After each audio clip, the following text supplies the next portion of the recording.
I'm going to try to do tonight is tell you a story about what we think is going on in the brain and the new path that we're on in really learning about what brain mechanisms are contributing to people being stuck in this very severe and dangerous illness.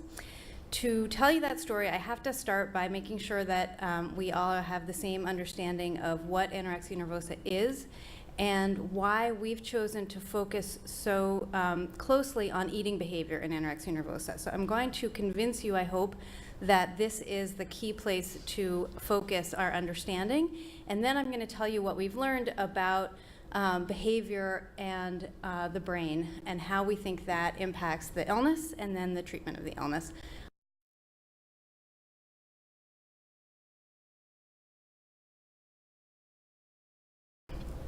So let me start by anchoring us in what anorexia nervosa is. One thing to know about this illness is that it's actually an old illness. It was described as relentless pursuit of thinness accompanied by an intense fear of weight gain as long ago as the 1600s, and then in these descriptions of the two women you see drawn there, and then the term was coined in the 1800s by Sir William Gull. That seems like a long time ago to me, but actually the story goes back even further, and there are a lot of reports as far back as saints in the 1400s and things like that, where there are descriptions of women who were foregoing food to the point of death. And the descriptions of these experiences, which have been written up in books called Holy Anorexia, sound in many ways like anorexia nervosa. The reason that I start there is because this kind of description is part of what helps us to know that there's something about this illness that's anchored in the brain. There is something biological underlying anorexia nervosa. For all that we hear about it and think about it in the current cultural context, and we hear so much about the thin ideal and the ways that, that cultural pressures are impacting eating disorders, there's something about anorexia nervosa that goes way back that really suggests that this illness has something biological, and then I think neurobiological to it.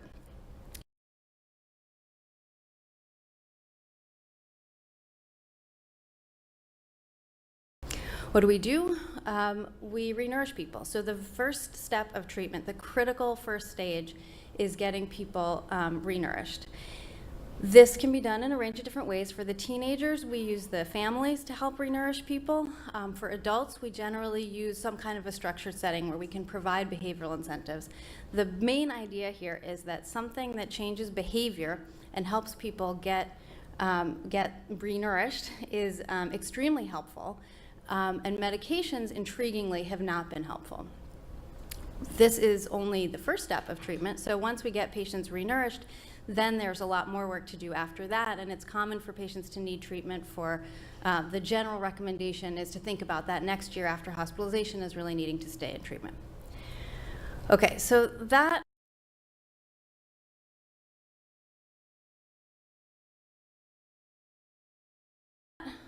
raises the question.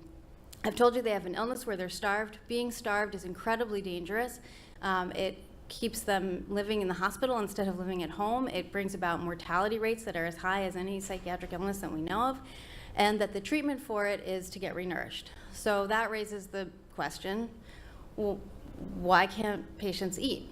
And this is what I want to focus us in on now. So I'm going to show you what we've learned about what happens with eating in anorexia nervosa.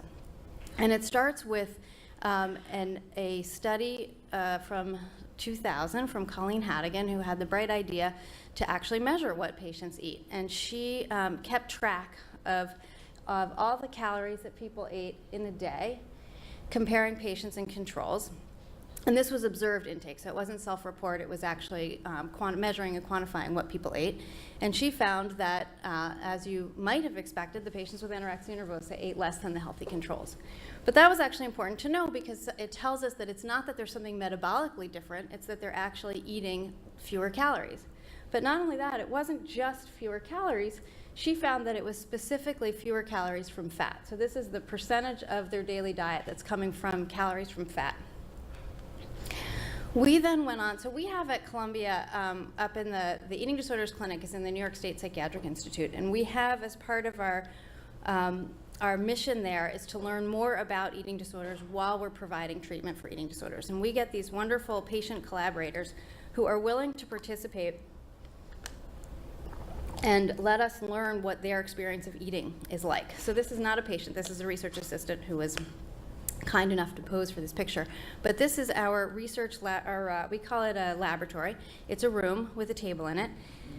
And in this particular study, what we did was we asked patients and healthy controls to come in and drink from this popcorn container. And inside the container is a strawberry yogurt shake. And they were told that this was their lunch for the day, have as much as you like. And what Robin Sisko did this study, and what she was actually trying to understand was something about satiety. She wanted to know whether there are internal cues that tell people when to stop eating and if those are different for patients with anorexia nervosa. And they drank from that strange container where they can't see what it is. There's no clues at all. And first, healthy controls come into the lab. They sit, they drink about 500 grams of it. They might find it weird, but they finish it and leave. And the patients, however, so when they first come in, no big surprise, they eat very little. But 2 months later, fully weight restored, after all that treatment, when they come back into the lab, they still eat. This is not significantly different, these two. So they still barely eat in this laboratory setting. That was really important information. We learned a bunch of different things from that study. But what we didn't learn was, well, but what happens if it's not a strawberry yogurt shake in a popcorn container that they can't see, which is pretty much the scariest meal we could have chosen because there's no clues. So next we did a study where we provided them with, this is called a multi-item meal. We do this kind of study a lot. You're going to see this picture more than once in my talk. But this is that same laboratory room where there's basically a buffet on the table and people come in and they pick whatever they want for lunch and they let us know when they're done. And this gives us the ability to look at more about eating patterns. But again, we found that healthy controls, when they come into the laboratory setting, they eat about the same thing each time. They eat about 800 calories. Patients, when they first come to the hospital, eat significantly less. And here, after weight restoration, they still eat significantly less than healthy controls. This is actually a meaningful improvement. However, while patients are getting treatment, they're accustomed to eating about 1,000 calories a day for lunch. So even though this is better than this, it's half of what they need at that point. So we're still seeing that at this time point, they really can't eat. And we're still seeing that it's primarily calories from fat that they're restricting. One slide to, if I haven't convinced you yet, show you another way that we learned that this matters, which is that we looked at eating patterns in patients after they had received treatment and they were weight restored. And we kept track of everything that they ate for 4 days and found that how they eat, the pattern of eating. So not just, these were patients who were all on basically the same calorie prescription, so they were being instructed to eat the same amount of calories per day, but it was the end of treatment, so they have a little more opportunity for choice about what they're eating. And in that setting, the patients who ate a diet that was lower in energy density, which means, kind of means fat. It's not exactly the same as fat, but fat will contribute to energy density. So patients who are eating a diet lower in energy density do worse a year later.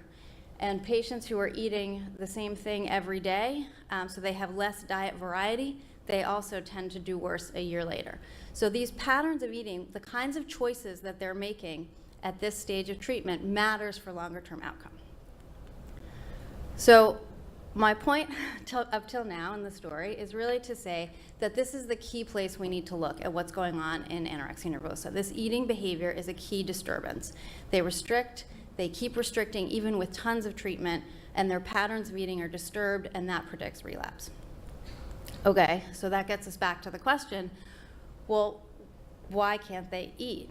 And what one of the things that is important to communicate about the illness is that they can't. So there's something going on there. Those people, the people that were participating in those studies were people who were in treatment. They wanted to get better. They were engaged and trying and working so hard every single day. And when you put them back in a situation where they have to make decisions for themselves about eating, they aren't able to make decisions to adequately nourish themselves. So that brings us to our next set of questions, which is, how does this happen? And for that, we are trying to tackle this question in two ways.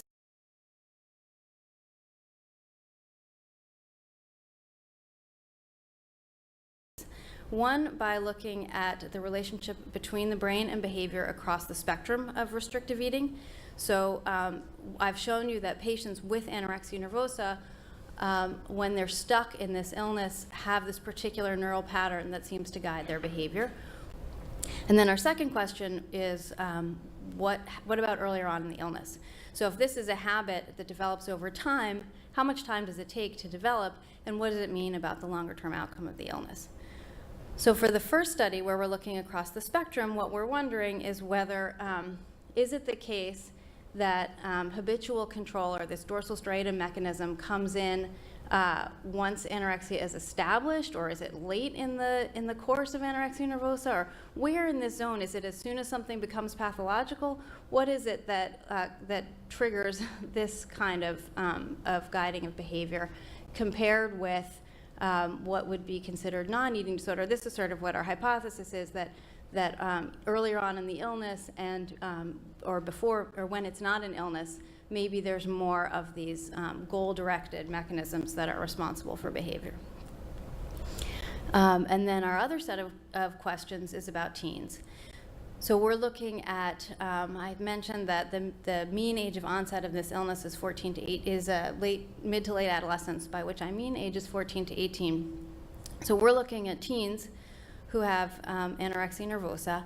Oh, and this is why we're looking at teens who have anorexia nervosa. And we're wondering whether there's a difference in the mechanisms that are guiding choice behavior for them.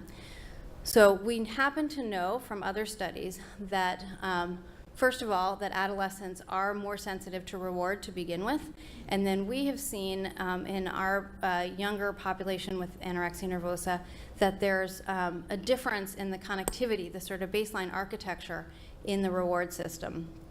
And we've also have this hint that if we look, even in our sample where overall it was the dorsal striatum that was guiding choice behavior, if we look just at the younger ones, we see a hint that maybe there's actually more reward system and more of that sort of goal-directed idea that might be related to choice behavior.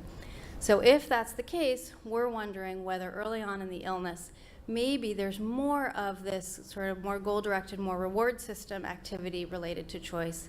And maybe when the illness progresses, so we're going to follow people over a couple of years and see whether there's a relationship between the duration of illness or the severity of illness, or if we can sort of figure out what happens over a couple of years of having anorexia nervosa compared to a bunch of adolescents who don't have any illness, and are there differences in their development and then in their brain mechanisms that are guiding food choice. Part of it is that there are aspects of what you think of as personality that are affected by starvation. So there were a lot of theories about the role of sort of psychodynamic theories about the role of conflict and mothers and things like that in the development of anorexia nervosa, until the psychology of starvation became abundantly clear. And then the kinds of things that people thought of, like control, as driving anorexia nervosa, turn out to be actually symptoms of starvation as well. So that really changed the thinking that the primary problem here is this issue of eating behavior, and if we can help people with the behavior, then we see a lot of changes in the other things, like things that you might think of as personality. Having said that, there are certain traits that do seem to be more prevalent in anorexia nervosa, but not universal. So I think those are potentially relevant for some of the biomarker ideas that we were talking about, or kind of helping to differentiate who's going to do well with what, but they are probably secondary to this main problem of the eating itself.